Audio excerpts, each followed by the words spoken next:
ಬ್ಯಾಂಗ್ಳೂರಿನ ಈ ಟ್ರಾಫಿಕಲ್ಲೂ ಕೂಡ ನೀವು ನಿಮ್ಮ ಸಮಯನ ಬಿಡುವು ಮಾಡಿಕೊಂಡು ನಮ್ಮನ್ನು ಪ್ರೋತ್ಸಾಹಿಸಿ ಬಂದಿರೋದಕ್ಕೆ ಮೀಡಿಯಾದವ್ರಿಗಿರ್ಬೋದು ಅಥವಾ ಜನ ನಿಮಗೆಲ್ಲರಿಗೂ ಕೂಡ ಫಸ್ಟ್ ನಾನು ಥ್ಯಾಂಕ್ಫುಲ್ ಹೇಳ್ತೀನಿ.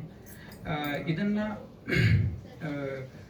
ಜಸ್ಟ್ ಮಾತಿನ ಸಲುವಾಗಿ ನಾನು ಹೇಳ್ತಾ ಇಲ್ಲ, ನಾನು ಎಕ್ಸ್ಪೀರಿಯನ್ಸ್ ಮಾಡಿರೋದು.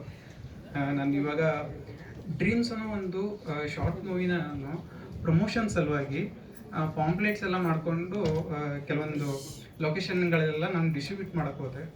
ಆವಾಗ ಜನ ಹೇಗೆ ರಿಯಾಕ್ಟ್ ಮಾಡ್ತಿದ್ರು ಅಂದರೆ, ನಾನು ಅವ್ರ ಕಡೆಯಿಂದ ಒಂದು ಹಣನ ಕಿತ್ಕೊಳ್ತಾ ಇದ್ದೀನಿ ಅಂತ ಆ ಥರ ಟ್ರೀಟ್ ಮಾಡ್ತಾಯಿದ್ರು.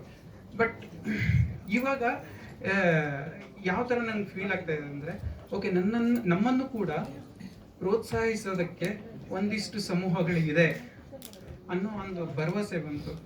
ಇಲ್ಲಿ ಶಾರ್ಟ್ ಮೂವಿ ನಾವು ಏನಕ್ಕೆ ಮಾಡ್ತೀವಿ ಅಂದರೆ, ಅದನ್ನು ಒಂದು ಬೆಟ್ಟ ಹತ್ತದಿದೆ, ಆ ಬೆಟ್ಟ ಹತ್ತೋದಕ್ಕೆ ಒಂದು ಚಿಕ್ಕ ಹೆಜ್ಜೆ, ಇದು ಚಿಕ್ಕ ಹೆಜ್ಜೆ.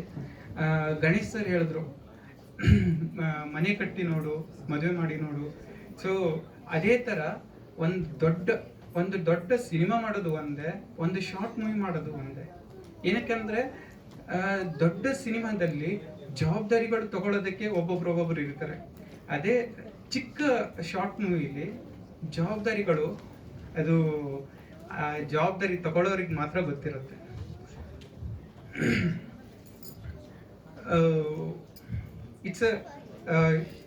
It's not a short movie, ಇದು ಜಸ್ಟ್ ಶಾರ್ಟ್ ಮೂವಿ ಅಲ್ಲ, ಇದು ನಮ್ಮ ಗುರಿ ತಲುಪೋದಕ್ಕೆ ಒಂದು ಚಿಕ್ಕ ಹೆಜ್ಜೆ.